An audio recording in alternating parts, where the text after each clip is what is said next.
Mbote na bino baso escape bozwami bozola d'émission na bino ou na émission na bino le fait sociaux fait sociaux babi fait sociaux nde makambo. Merci pas toi puis bozola ndabiso na lobaka bondi ya botardi.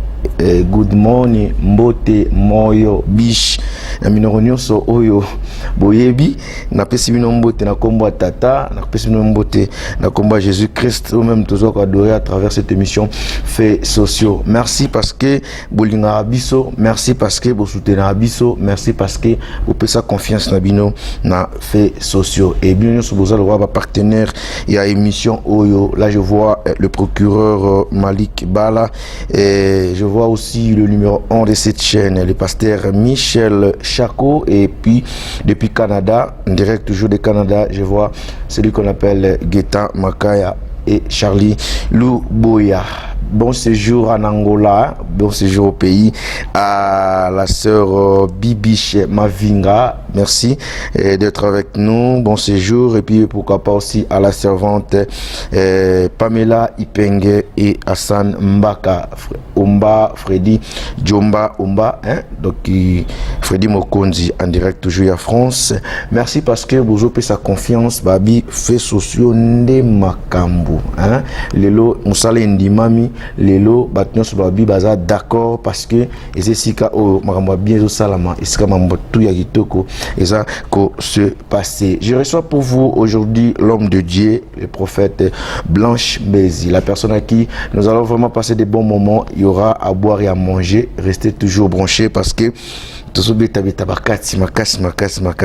l'homme de Dieu est avec moi sur ce plateau. Je profite déjà de lui saluer pour ne pas multiplier des mots. Bonjour. Bonjour, Papa Georges. Ah, Moussala Tata. Oui, Moussala Tata, c'est bien vraiment en Angola, en Zambie. Je me retrouve mon aka. Ah, besoin de malamu déjà na mboka parce que ok kozaki na kin na cadre ya Moussala, vous êtes déjà de retour. Combien de temps?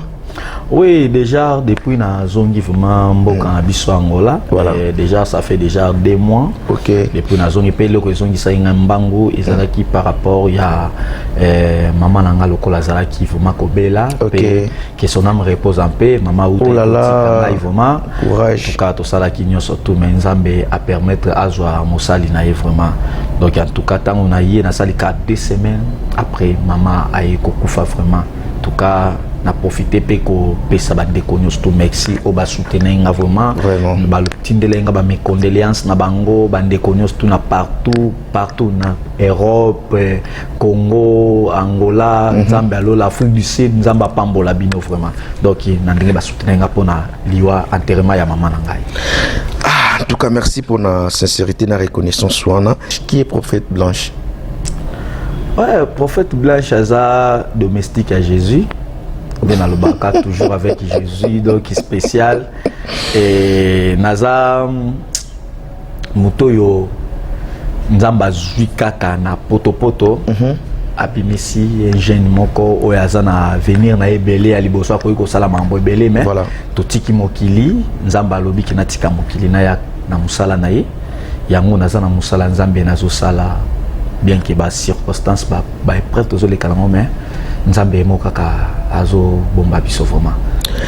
Vraiment, prophète, avant tout que nous va détail Mike. Donc baso prophète a combien de temps en Angola? Oui, merci Papa Georges. Prophète Blanche, ce qui Nzamba sali biso grâce. Prophète Blanche qui est déjà 19 ans en Angola. 19 ans en Angola. OK. Angola déjà siège au ici kana fandaka mais par la grâce de Dieu na bimara nanga. OK. Donc Angola déjà siège à Liboso oyo na fandi na famille bandeko bana makambo nyonso tout vraiment. Na Angola 19 ans. Moi personnellement, n'ayeba qu'on a qualité d'un musicien. OK. Et donc musicien gospel. OK. Alors, ministère il y a prophétie au découvrir qu'Ango ndengenini que vous êtes un prophète. Oui, très bien, papa. Nzamba pambolo pour la question parce que batumingi batungisa ma mingi. Ah, ba musicien ba comme ba pasteur, ba musicien mo commandant. Papa, omoni ava tobotama. Nzambe si déjà a yebaka déjà nyon surtout grâce au yaté katamutu. OK. Sauf que biso batu to yaka na mukili ozana eloko no moko boy ozo sepela nango. Gloire à Dieu parce que mikolo na uté na baki para mutu eza para nzambe pezali. Eza loko nzamba pesio mutuka esika mais eza ba pinete. Et c'est nga yonde faut ça ba pinet pour ba otambola. Okay. Mais si ko faut ba quel genre pinet ota. C'est qui ce côté pinet à vélo, tu as la capacité à charge au yo même. Na boy nanga ko panza parce que on est amaté à moment na bomba. Vraiment papa ngai na botamaka nazaka na makasi nanu nzamba do visiter ngami na bandoto. Voilà. Na bandoto. Prophète Blanche na bandi gagner d'âme na comme intercesseur après comme intercesseur na comme modérateur na sukiwana tant on a comme modérateur goût ya musique qui komatanga mingi mais déjà na ça nga déjà musa nzambe déjà mais musique yi tant on a bandi na ko ça nga mambo musique tellement nzamba yebaki ke on a cause la lobby nzamba tala monique non muto so na tike na musique ka boita musa so qui n'est pas na danger.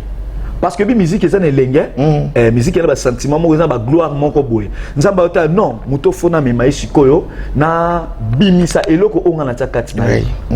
Na eko fanda vraiment en tout cas avant ba consacrer ngana nous en tout cas na bandaki da ko sala musala na comprendre te na ko telema liboso batu boye nazo teya bisakoli na yemba boye bisakoli na sala boye bisakoli.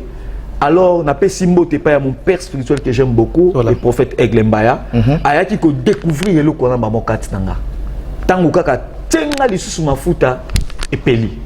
Nde moni loti nazalaka langa adorateur blanche le comme prophète blanche donc les prophète oyote que nazwa na balabala nazana ba diplôme nanga oyo naza partout dans tambola bat ba yebinga comme prophète ya Nzambe. OK. Merci. Au jour d'aujourd'hui, principalement en Angola là où nous sommes, ceux qui sont dans le ministère, ils ont un tapage.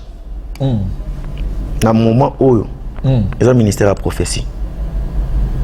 Quelles sont les caractéristiques où tu découvres que non, ça c'est un bon prophète, un vrai prophète, ou ça c'est un faux prophète? Quels sont des signes? Parce que tout le monde veut être prophète maintenant. Merci papa. Genre, moni na vie makambo toyoka ngo mingi. Voilà. Et surtout ba biso prophète blanche. OK. Ah prophète na feka baba yaka. To comment tu wala sala ga ben pas. Et là on a ko yebisa yo papa ngamo na za prophète mais na yebisa bana nzambe bana nyoso tout oyo nga na kambaka na église Jésus-Christ mon rédempteur. OK. Na yebisa bango ezana prophétie ou l'équipe a prophétie surtout c'est la parole de Dieu. Voilà. Parole de Dieu. Tiens, mon ami ça là, papa prophétie te mutu monisara mutu bolamo. Prophétie te mutu ekota mutu lola. Mais eza considération ya prophétie te mais considération ya parole de Dieu. Amen. En parole de Dieu, ce qu'on yebi ko pratiquer ngo ko tiens ngo pena misala. Raison pour laquelle bato le bazolo ba bongo. Papa tika na bisayo ne siko bazolo bela ba faux, il y a aussi des vrais. Oui. Mais ce n'est pas dit que tout le monde a sa faux. Lelo eza na mutu ndenge nzamba telier. Voilà. Neti ngai naza jeune. Na jeune. D'abord biso to koli bana moko ya souffrance mingi. Okay. Tant nzamba eko tombolo otali ate. Ngala sepe na la tanga style ba nigérien. Nazo comme place sur le bana. Voilà. Na la tanga style ba nigérien moi mayaka moi nini na te e kontinanga oyo o ba benga ngo référence du prophète. Donc na témoigner nanga. Sikoyo problème ezanine. Habillement na ngai. Il faut yeba mundela zo changer ba makambo lelo toza soutenir ngaka kala mo na mosana nzambe chemise a munene ni le su bongote. Parce que kalezalaka soki mosala nzambe chemise a munene sapato etengama nini ba yebike azana ni aza mandia. Mais lelo ba biso naza mandia te. Voilà. Il faut nazala bien rasé, bien habillé. Tant que même si pas président de la République azata na taille ya ko lukate na bing batunyos touté mais na bi par rapport na nga. OK. Ba président na biso de la République bakamba biso azana moyen ya ko sala nga corruption te a corrompre nga ezate. Voilà. Parce que moi kutana nous prophète ango azotambola quand même makoko za ma PC voiture a bien. aza bien là tant on a fait ça yo message je comprendre que message o eza voba solo donc d'ailleurs déjà na part wana ndenge papa o solo ba ndeko batika eloko wana et eloko na loba mingi pa bana nzambe voilà chose le plus capital na vie à mutu il faut avoir un discernement au moins discernement de e koyebisa yo koyeba ke au vrai au faux ozomona bien que les gens ont dit que maïlinga na pas mbaté mais Bible lobi to koyeba nzete na mbuma nango donc il faut koyeba mutu na misala o azosala tango ozoloba ke basala nzambe bazalaka ba prophète le baza boye est-ce que ici au sola na prophète wana et si au frikata ye et si aux ala na ye donc il faut koyeba le bible ba chroniqueur faut koyeba ke kozalaka na esprit ya koyoka te mais kende kutana mutu wana sola na ye eza lokola ngandingo sola nanga na kata télévision to komi ndenge musu betango sola nanga na mpandi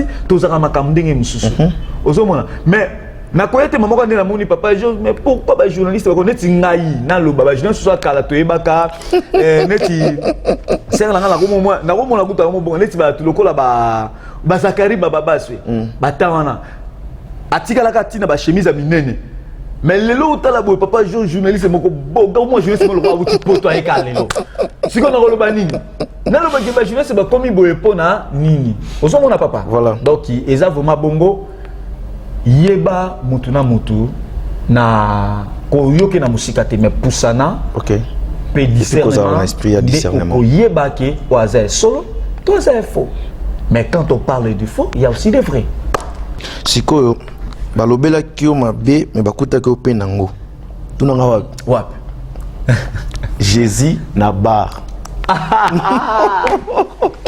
et puis effectivement les prophètes azaki pe na bar vraiment on doit enseigner biso nini to on enseigner bana nzambe nini Yesu kati na bar papa n'arriver à Christ yebisa ngai est-ce que ezana esika nini oyo bible le ba ke Yesu aboya kokote sikana oyo Yesu akotaka te teza esika te à cause ya évangile bible lobi allez partout dans le monde donc babi sauf rien aller partout bokende ko komisa bana nanga banani ba disciple et tabiso esika monte papa esika oyo pema ya nzambe za efandi tika na yebisa yo ba o bafanda na kati ya bar baza ba fils ya satan te baza bana nzambe lokola baza bana nzambe bazo pema na pema ya nzambe. Cela veut dire ba amwana tokena la kata babar eza batu muso kuta akota na kata bar pona posa na ite ta musuma kambo akuta nango na kena kata bar tala nga na kata bar na kesala nini na kata bar na kei komela ou bien na kete ya parole de Dieu. C'est ça et loko zo bomo batubele. Mais ndeti na bar pena bo batba vana wa sa na ambiance yo yemba mo que non obana no ndenge nini. Papa bokata le mo Yesu. Papa Jésus est moko nanu abongola nanu mai nanu ekoma nanu vinu nanu papa. Ezalaka wapi? Na feti. Eh papa mo babisika wana. Mo babisika wana. Tala, nazo so vérité ndeko na mo babisika wana esika obana nzambe bazali. Papa obi lelo pour mes anines. Et pour ma cambo ezaka mi pa ba africain. Pe ba africain te ba congolais. Ah bon? Ba congolais ba za bongo. Donc ndenge naza bona kozwa guitare na ngate na kei na koti na kata ba. Yoka ba nzebo na imba na kata ba. Tikanga ina mi batela tango nazana bomoye. Tikanga na mi batela po mokolo ya kufa na ngai. Na yebite nani akoyamba ngai. Papa, nazo teya obe na osani. Nana ke teya bandiko na bana kata ba. Comprends? Na ke teya bango balongwa na mabe. Mais na kete kofana na kata ba na bandiko zo komela masanga, c'est ça. Donc na yebi ke tango toucher message ba te belé pe je ne sais moi ebisanga ba te belé bazilanga na kata ba basala nini ba filmer prophète Blanche Taylor na fanda ki na bandumba. Et là, tu as nga ato moninga na kata bar na fa na bandumba publier ndoko yeba.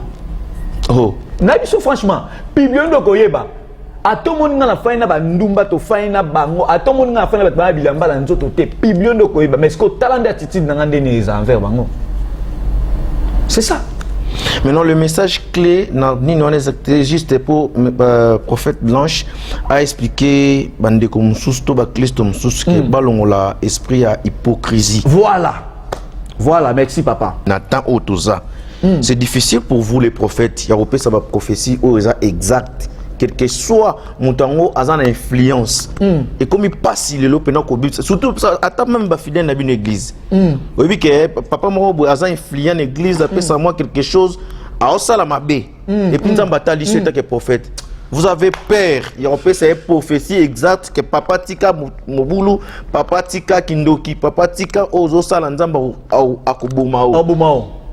Donc, on peut protéger professeur mission na bandenge moko boy poso ka kimi bon écoute te papa ngai siko mambwana luka vona ba archive na ngatala vma bien ngaloba ngo vérité papa au monde nga nazara boy d'abord za obangi opètre mo ba tetite te papa yango so mona lelo ba pasteur ba komi ko bunda na même type na bandimi mundima muninga olika sanini o convoque mundima muninga a comprendre que yono za na nzamba puissance pasteur na ya za na nzamba puissance te ya ko zo mo biloko wana na so biso vérité ngande na za boy papa jo monde na tambolaka batu oyo nzamba tsana nzela na ngai bakoya facile sans que na forcer bango et puis nga so la ninga landa ba nimba suivi te na ke na ndako na ke lande te na landa te ngana sala o nzamba tininga na sala soki yo moko senti kati na yo convaincre que yo oya okoya yo moko fandi et puis naza te ke bandimba zaka te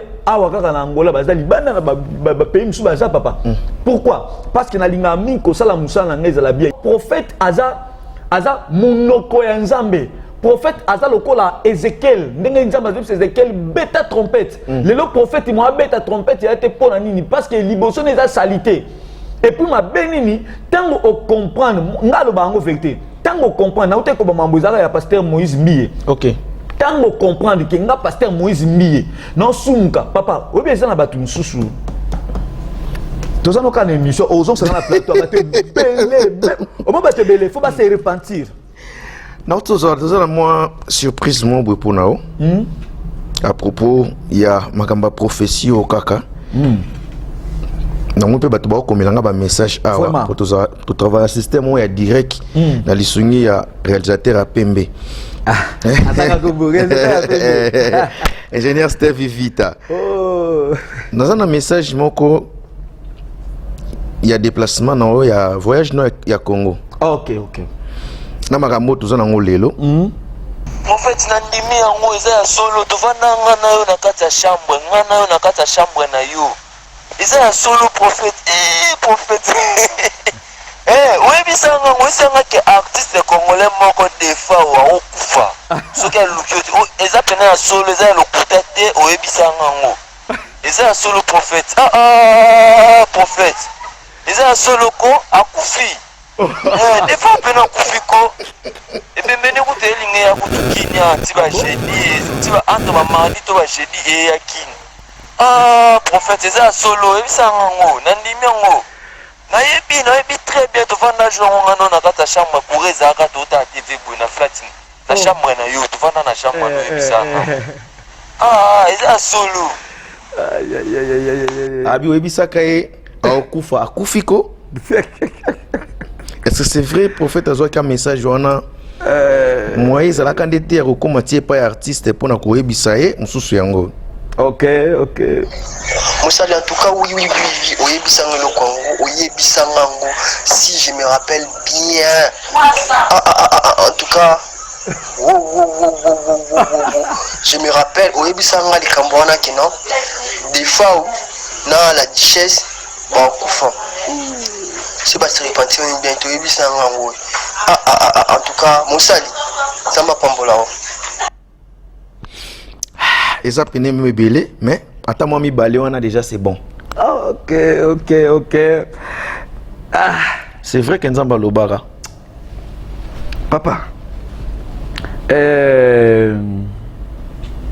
Omoni Nzamba Lobara pambati. Voilà. Nzamba Lobara pambati. Est-ce na jeune naza jeune nana ba vie nanga makamna na ko sala mais tango tozwaka temps ya ko luka nzambe pe koyoka nino nzamba oyebisa yo ozui courage d'ailleurs il faut que ça que même Christ azaki ne ba disciple na ye o azalaki trois bande ko tambola bango chaque problème ando yebisa bon tali kambo ezabo omoni bandeko o bazaki pembeni nanga na bandeko yebisa bango makambo na isi bango zela papa to solana bien oui makambo général de Fao nga prophète Blanche mutu na sakola kiango na lobaki yango bien le général de Fao soki abongoli motema te ou soit soki alukinga te ezalaki na mois d'octobre. OK. Oh déjà tout ça na janvier. Makambo na baki ezalaka na octobre. Nzamba pambola président Stino Mubi to kutana na RTNC voilà. Na ngana ebise makambo mais tellement tout ça likolo par rapport pour l'émission. Bit ezaki nini? Papa, est-ce que nako sumba bandeko? Oh avant tadi. Bit ezaki nini?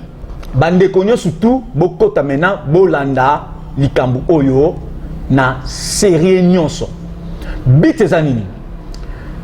À 75% na ba jeune talent ya mboka na biso Congo RDC.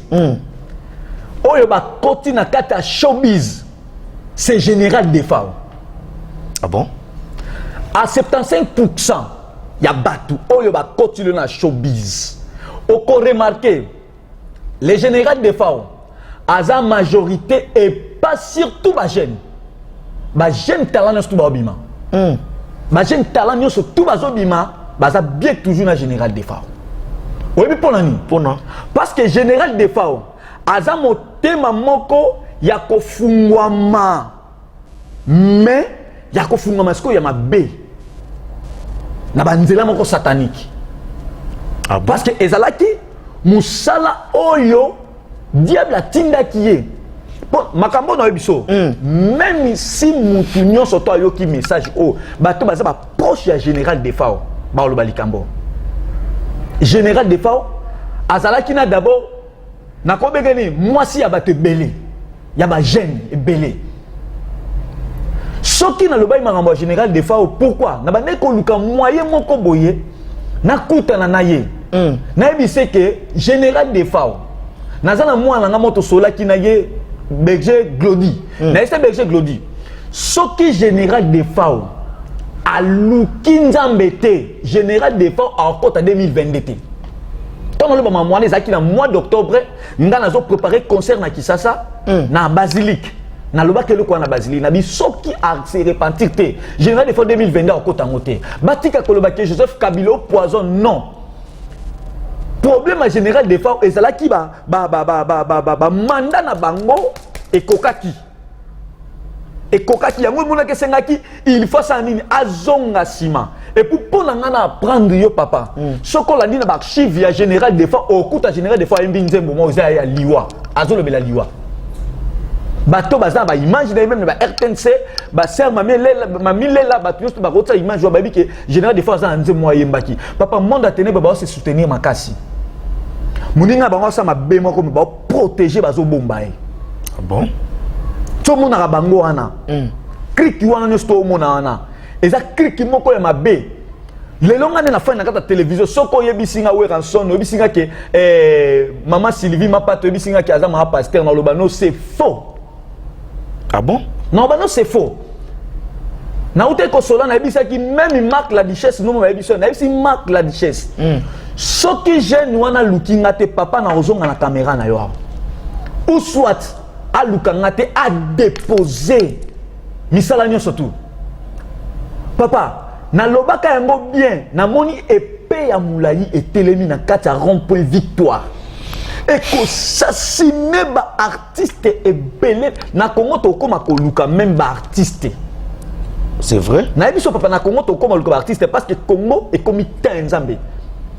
Au monde des années on aura ba histoire comédien o akufi kuna akufi et take ba comédien mais moni 2022 na biso ba comédien msu ba akufa maintenant nous et belé ba okende ciment mais moni temps onions tout au monde na biso ba musicien belé ya Congo ba akufa et belé ba akufa Osolanda. Soit tu as un message à boire. Moi, tu as tout le bayango na télévision, exacté, pour na batango. Papa, pour mais ça, on a une facilité à écouter na bango. Na uto biso ke bato monde à ténèbres, ba sunga na kabango na ba makasi. Donc net mambo ya général nda autotika biso. So vous avez déjà un message. Est-ce que vous avez pas qui nous avez une facilité à écouter na naïté? Oui, net ozoka ba message bande ko ba tindo kuna. Oui. Heureusement na zana batu oyo na pesa ki message na loba kyango. Et d'ailleurs nous avons pambola nani star na biso mboka nani Queen. Makambo to sola kango na ye. Na ebisa na kata jeep na ebisa soki général des fois bongo limoté maté 2022 akota moté. Ozomona papa. Donc mboka na biso point mezani. Na ye mon peu Queen ko un message na été. Bon, autant so boya pe ko yebise ko choquer pour mutu non. Non, Queen ba message na ngai na Queen ezaki vraiment ngai kaka na ye. OK. Mais c'est un bon jeune homme. Queen za jeune moko za bien. Et puis Queen nga za wana ngana siro yo kala minto mona Queen ko komane pasteur. Ce que vous le banine, ba commander baptiste ba mon pasteur. Alandina ni pasteur na de la foi. Oh. Yon eso eloko eza kati ya mutu. Et comme attend mon zamba mona ki tan ko ki loko fo bima. Mutu asu na tan susu ya ko kale amwe zate. Omoni. Donc nazo so ba message on de ko nga ba tout so ba mona na seka na plateau mais bandeko e sala nga pasi.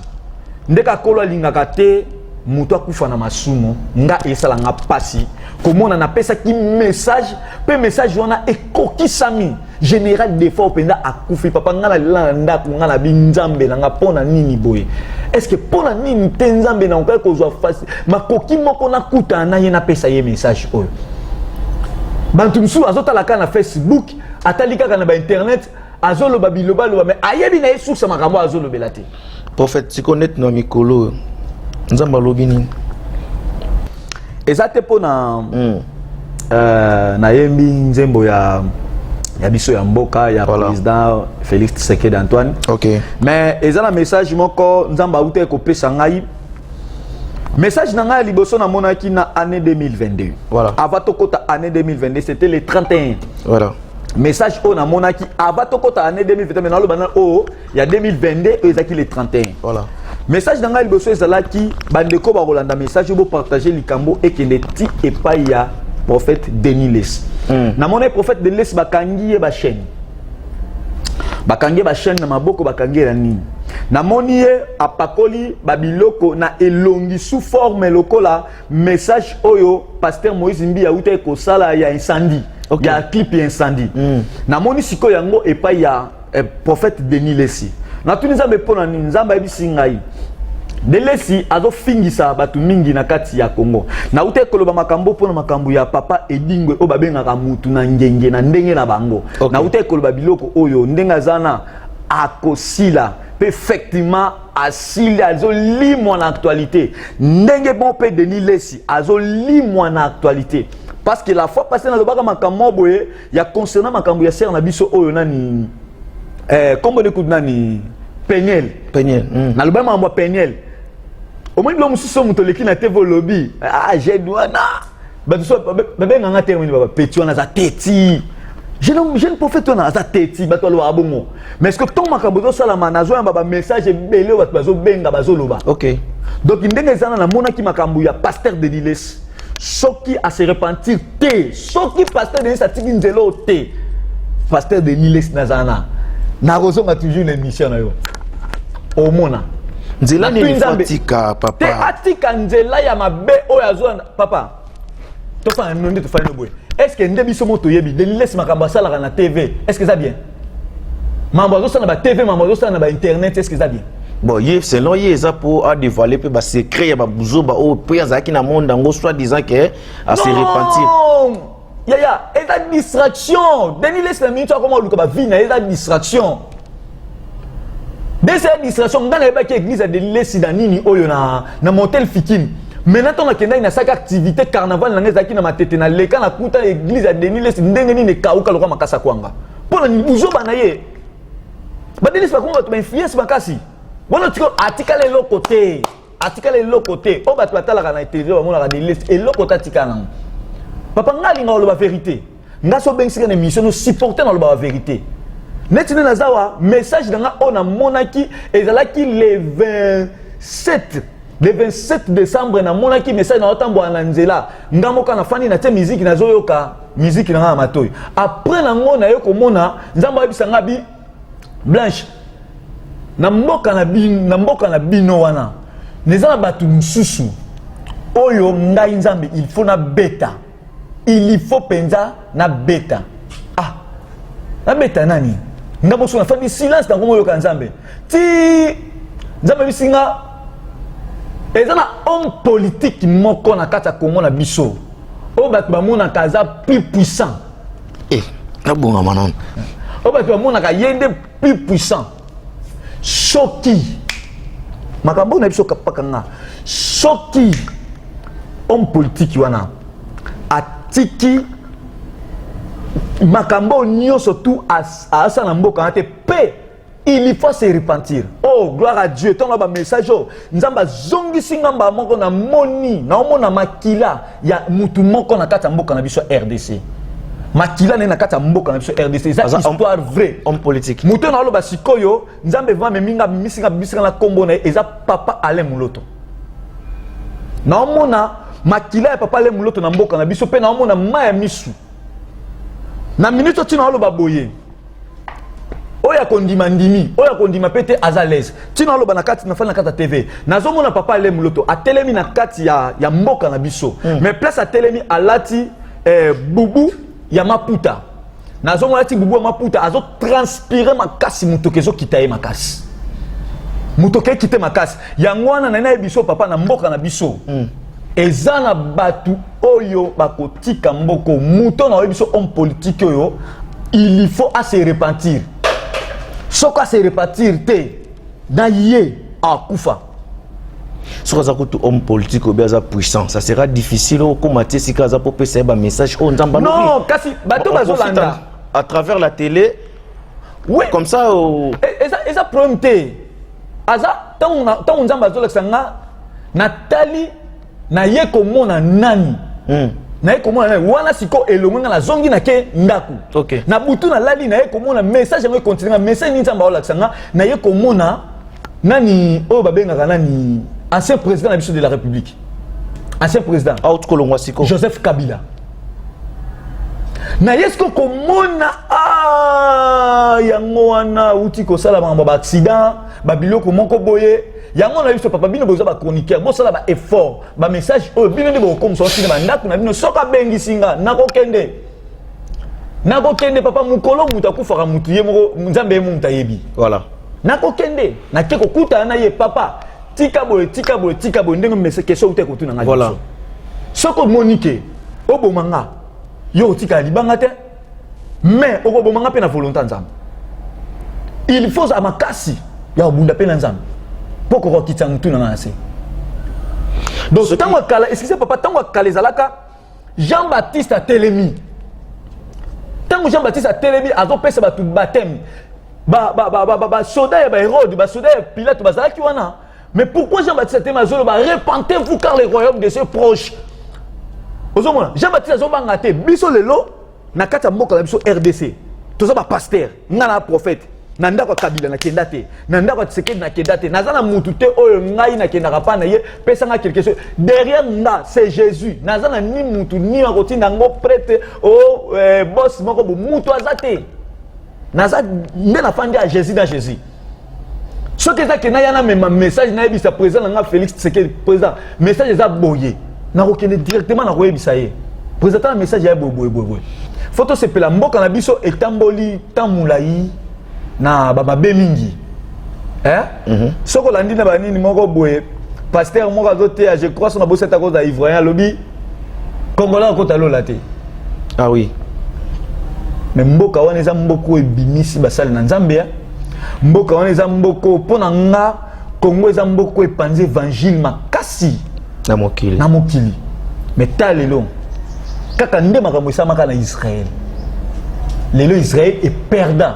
Kaka ndenge pe Congo na biso le komi ko perdre pouvoir autorité tozaki nango pona nini na kata Congo tout autour na ba histoire balingana te bata mitema mabe baza wana bango to mitema mabe baza wana mboka neza bata mitema mabe bazana donc bali au mona muninga tsa pa ke liboso te soka muninga te pa moko ke liboso faut ba luka basa ni babenda et surtout soki kaka ba omonika ba comment luka et puis stratégie Nicolo est changé et comme indeni kalezaki poison te papa leza poison te ba kufa bango moko ba bisika ba ke kota na ba comédien ba bisika ba ke kota ba kufa bango moko eza poison te eza te ke muto abonga bango ba contrat na bango ba signer ndem tezo lia bango bazo koka skote a repesa tamso luka pesa mutu moko boy makila mutone makasi akokite moko seni retour Congolais za loro la arotombolo boy wa okeli kolo yoga sineti ndozonga boy yamba yo apesi mukongo obanza ni mutu na se c'est ça ne ba Congolais bazalaka donc bato tout ba kumso fati beton kokumisa ya promuté mais zala toujours na objectif oyo et sika wana ofandi ezaki sika oyo mtoka ekofanda ngote nzambe nde mtapesa Félix Tshisekedi et sika wana a travaillé combien de mandats tenga na biso Félix Tshisekedi aza boye akoleka deuxième mandat ah bon akoleka papa nga na biso Félix Tshisekedi akoleka deuxième mandat akoleka wana pena ya sire ah bon soki tembe nga na ota tango to kota na ba élection parce que calamité na na Congo soki to koti na ba élection nga na okene na voter et puis na sire Félix Tshisekedi akoleka Prophète Blanche je vais vous proposer encore total on ayo extrait arrivé na yo na Kinshasa. Ok. Après tozonga poto tuna mituna mo oyo ndeko mo atuninga atindelinga na tuna abeki to yambao. Mama wangu ebandi. Mama wangu ebandi. Mama wangu ebandi. Babilelo. Ouais. Idéologie nde yango. Makambo wangu ebandi. Makambo wangu ebandi. Dégâts. Mama wangu ebandi.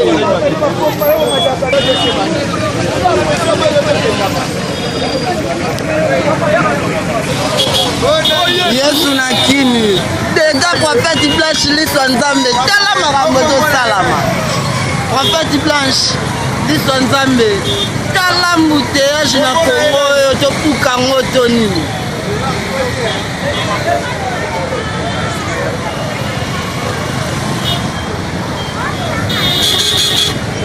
bato wana mpe babalola kar na bango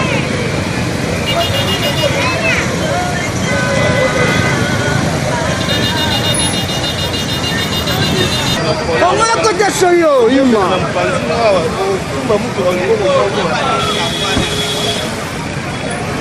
Dega liso nzambe ai Prophète Blanche yeyo Embouteillage nyo c'est ça la mika popo. Boni papa Georges oza puso iba Fox na ngai oyiba sekele na ngai Oui. sekele na ngai za bolingo ya bolingo 18 ans na mboka mususu ozongi na mboka na yo bayambi yo bongo oyebe loko nazaki na ngwe zaki nini Voilà.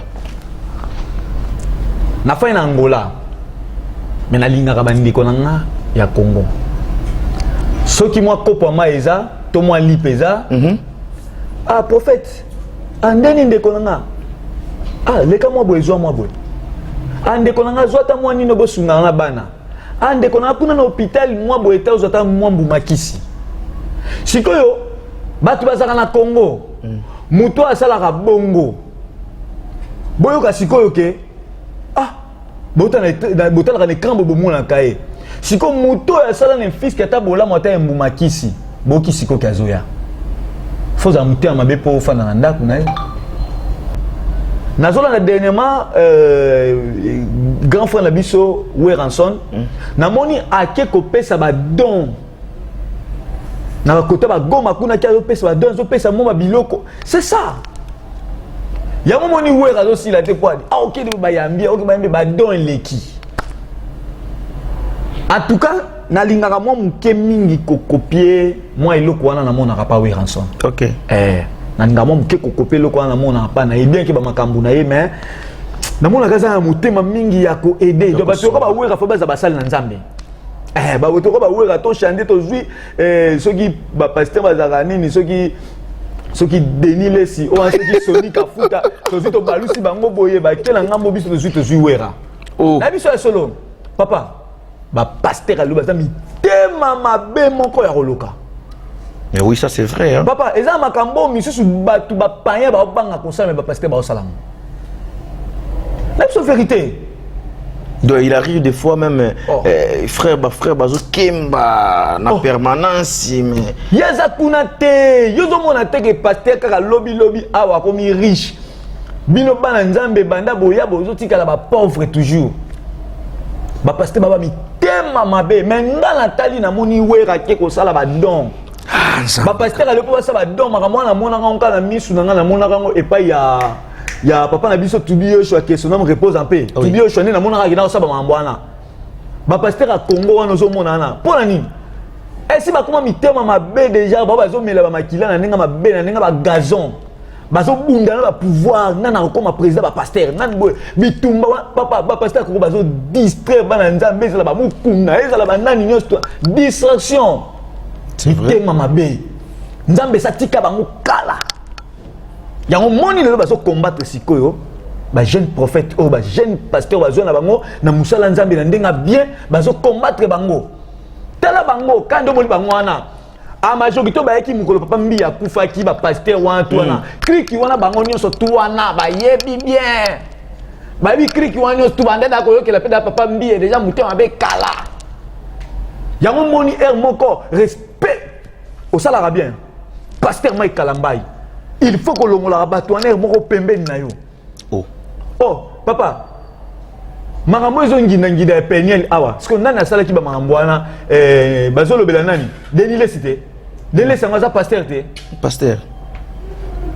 donc monika de ça makana oh papa monde la nuit mystique tam sumu ta taki tam sumu makambo apeta musu ko Denis Lesite alekisa mboko to publier yango ya da pour sa base azo mbongo chaîne na ye ezo base azo na actualité muta komi ko luka asala nyonso to pazo na actualité pour YouTube kalate so bakanyango batebe ba osambwa batebe ba osambwa non franchement papa est-ce que êtes-vous aussi conscient pour tout qui est déjà na suka est-ce que il y a des gens aussi ba yimamela kayo na musolo na kaga onzamba pesio que na senango ezona ngopena mo eloko pour anangola au somba ba prophétie bah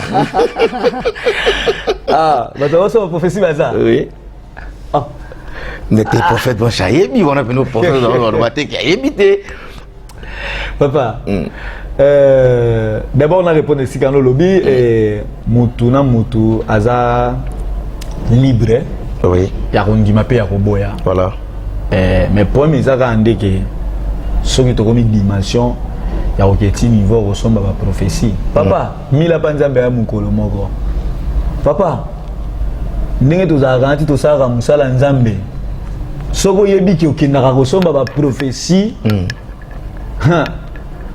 yeba yango mila pa nzambe aloko ya mukolo moko nga ba yaba bima balakisanga ba mabulongo eska uno somba prophétie eska uno somba prophétie papa moi biloko wana d'abord pe ekoza peta msu bato pe ba loba pe wana peta msu bazana ba msu ba preuve siko soto lobi bongo netinga na osala émission bo pa na yo lelo est-ce que mutu nyo soto ota l'émission non tamsu mutu obile komani mutu ko retirer est-ce que c'est pour retirer ka moi place moi amu ko prophète bien salo bagay loko mo bo aki pe scoop a boule la ma lambi ngo pe na ndenge na ye pour mutu nyo soto ta rozata mususu na minute wana po atala émission voilà comprends mais ça te ka sombi et ça ka moi et loko moi yo ke mais pas prophète blanche il pas ndeko lo bilo moi bien to so pe ba maile musubongo oui et ça peut tenir tout ka ba pasteur ba lo ba pasteur de l'Église ba tout ka ma be et ça peut muso lo ba pe bien pe a ti loko lo bien ozomona mais est-ce que pour mes arasco plus grave indeni baloba mabe ba kuto na ngote mais soki ba kuto na ngo papa niveau ko sambwa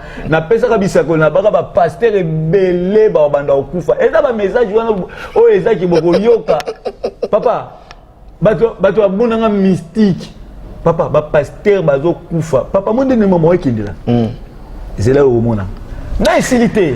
En tout cas, merci pour répondre à l'invitation à Bisso. Merci. Répondre à l'invitation à Bisso. N'est-ce qu'on a une émission où faits sociaux. Ah, faits sociaux. Nous, on a une chaîne où parce que quand la chaîne n'est pas un pasteur.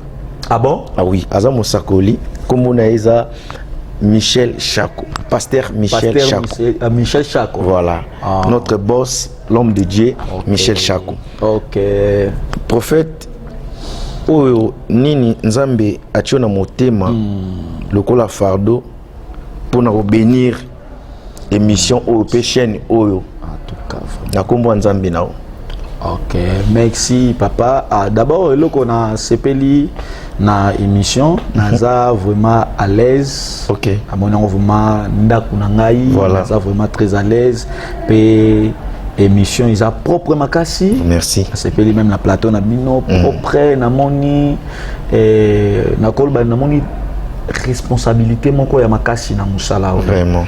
Et puis eloka na koyebisa papa na biso kolo nini nzambe alola pambola yo soki possibilité eza vraiment pour na musala oyo tapenda makoki pour na musala oyo ekende vraiment musika voilà. Biso petoza tokotika toujours fait soso simate tokoza toujours wana koyaka de façon kolandela makambo ya chaîne na biso de façon ekende penza liboso parce que na moni musala ya bien vraiment awa.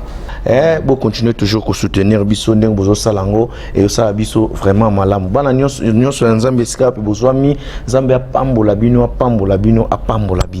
donc ainsi dit l'Éternel na yebi ke bate belé bazui part amen na oyebimi na tongo lelo prophète na tikolo esika lokola ba bantu ndeka tokenda na makambango ezana bandeko yo linga bango bango balinga kao okopesa bango ta bambote. Puis ça bien. Oh, grand frère Nanga, l'évangéliste Moïse Matuta, Autosa, le featuring. Ok. Alors, Bilanga dit, moi, l'Ibangue, ça là, moi bien. En tout cas, n'a pas si mbote vraiment. En tout cas, pas si vraiment parce que chaque émission, on a un peu ça mbote, les bosso pas, il y a maman Nanga Botinga. Ok. Azal soutenir bomoy. Et n'a pas si vraiment mbote, pas il y a bande connu surtout bas soutenir Nanga. En tout cas, ceux qui n'a beau sanité, n'a zomo n'a vraiment, bah, maman Bobette na Paris, maman Arlette na Paris, n'a moni. Papa na biso na sepelane mingi apôtre Nathan Francisco na mboka ya France na moni papa James donc mwana mbalo aboyi mikolo makama mukili mbamba na Yesu donc nazo mona vraiment na mtali na moni bandeko nanga baleki nanga église tout mon rédempteur mon père spirituel Aigle Mbaya ça vous matin na bosanité maman Amélia Kola na moni lisusu Union mondiale oza groupe voilà Union mondiale donc bobenga bo s'abonner muto nyos to azana posa ya kozwa vraiment prophète blanche beti kaka na YouTube beti adorateur blanche officiel to au continue ba contact na ngai na biso na ko pesa même si numéro numéro na ngai ezali ya Congo et au soko mo ngai WhatsApp eza plus 243 90 36 21 699 to soki olingi ozonga en direct à partir Angola obetika plus 244 obeti 924 42 19 01 wana okozovement prophète blanche yemoko en direct dans la téléphone pandi donc na ba espace surtout okozwanga vraiment bandeko babosana te le 8 max nazana événement makasi le 8 max na Sine Africa. Ok. Vraiment tozo bunda déjà pe boza déjà ba invité na 8 max. Merci. Donc na Sine Africa wana vraiment za ekozala événement mukolo wana ba mama donc ba ya ebele ba star nyoso toza na poso mona bango au bango le 8 mars vraiment tokozala na vraiment na Sinafrica concert ya nene penda o eza organisé pa ya ngai moko Prophète Blanche Nzambalola a pambola bino pe na pesi vraiment merci et pa ya bino na musala oyo bozo sala vraiment bon continuer toujours vraiment merci tala bozaki belé to komi na suka ngai pe na ko bosana te ko pesa ba mbote nanga pe ba bonane nanga soki bo moni mo mobalo azaboe c'est grâce à monsieur le professeur James Bolivar Adungu monsieur le professeur le seul professeur dans mon vie dans le 18 langues. Plein de la matière grise. Et à ma mère aussi, maman Antoinette Kalama Tonda et maître Edo Omokoko, mon grand frère. La loi est dire, mais c'est la loi. Hymne national et les boss Alex Foumoussi. Tu as besoin de publicité. Tout ça va publicité dans la maison Nabino, tout ça va publicité pour la centre Nabino, tout ça va publicité dans la agence Nabino. Donc la porte est ouverte. Il suffit à contact na numéro en Angola.